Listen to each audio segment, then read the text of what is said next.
Hello viewers, আসসালামু আলাইকুম। Welcome back to my channel Warda's kitchen.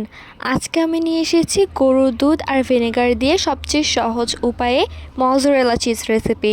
র্যানেট ছাড়াই কীভাবে মজারেলা চিজ তৈরি করতে হয় সেটা দেখাবো আজকের এই রেসিপিতে। ভিডিওটি না টেনে সম্পূর্ণ দেখবেন, তাহলে প্রত্যেকটা টিপস ফলো করে আপনি এই চিজটা বানাতে পারবেন। তো চলুন দেখে আসি আজকে এই সহজ রেসিপিটা। তো প্রথমে চিজটা বানানোর জন্য আমাদের প্রধান উপকরণ হিসেবে লাগবে গরুর দুধ। এখানে আমি 1 লিটার পরিমাণ গরুর কাঠি কাঁচা দুধ নিয়েছি। এখানে কোনো প্রস্তুতকৃত দুধ নেওয়া যাবে না। এবার দুধটাকে আমি কুসুম গরম করে নেব। দুধটা আমি আঙুল চুবিয়ে দেখতেই পারছেন দুধটা কুসুম গরমই আছে। এবার দুধের মধ্যে দিয়ে দিব 1/2 কাপ ভিনেগার বা সাদা সিরকা।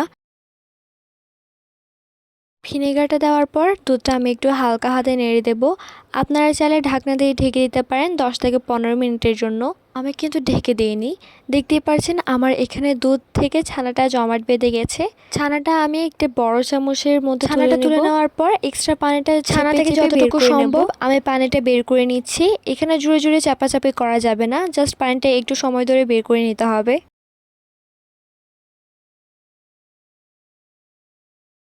এখন ছানাটা তুলে নেওয়ার পরে যে এক্সট্রা অংশটা থেকে গিয়েছে ছানার কুল, তার মধ্যে আমি 1/2 টেবিল চামচ লবণ দিয়ে দিয়েছি। এখন এটাকে গরম করে নেব 2 মিনিটের মতো। এটাকে ফুটন্ত গরম করা যাবে না, এই পর্যায়ে চুলাটা বন্ধ করে নেব।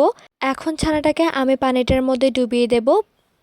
5 থেকে 6 সেকেন্ড নেড়ে তুলে নেব। এখন হালকা হাতে এটাকে চেপে নেব। চাপা হয়ে গেলে এখন আবারও ছানাটা সেই পানির মধ্যে ডুবিয়ে দেব এবং আবারও হালকা হাতে চিবিয়ে নেব। আমি 3 থেকে 4 বার এই ছানাটাকে পানির মধ্যে ডুবিয়ে নিয়ে চিবিয়ে নিয়েছি। এখন চিজটাকে একটা বাটিতে নিয়ে নিয়েছি আর দিয়ে দিচ্ছি একদম ঠান্ডা পানি। ঠান্ডা ভাবটা পাওয়ার পরে চিজটা একটু শক্ত হয়ে যাবে। এখন ঠিক আগের মতো চেপে নেব এবং এক্সট্রা পানিটাকে বের করে নেব।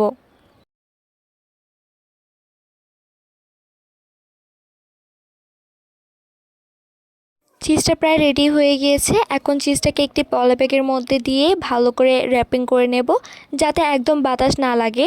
এখন একটা বক্সের মধ্যে ঢুকিয়ে সারা রাতের জন্য ফ্রিজিং করে নেব।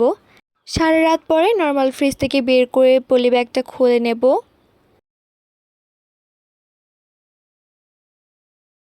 এবার একটু স্লাইস করে দেখাচ্ছি। দেখেন মাশাআল্লাহ চিজটা কতটা সুন্দর হয়েছে, একদম পারফেক্ট হয়েছে। কোনো রকম দলা বা ছানা ছানা ভাব নেই। এখন আমি আপনাদের চিজটাকে একটু মেল্ট করে দেখাচ্ছি। এখন চুলায় প্যান বসিয়ে তাতে 1 টুকরো চিজ দিয়ে 15 সেকেন্ডের জন্য ঢেকে দেব। 15 সেকেন্ড পর ঢাকনা খুলে দেখতে পাচ্ছেন চিজটা কিন্তু মেল্ট হতে শুরু করেছে। আপনারা যদি প্রত্যেকটা টিপস ফলো করে চিজটা বানান, তাহলে আপনাদের চিজটাও কিন্তু এভাবে মেল্ট হবে এবং পারফেক্ট একটা চিজ হবে। এর মতো স্ট্যাচি ভাবটাও কিন্তু আসবে। ভিডিওটি ভালো লাগলে অবশ্যই একটু পাশে থাকার চেষ্টা করবেন। আজ এই পর্যন্তই বিদায় নিচ্ছি। আল্লাহ হাফেজ।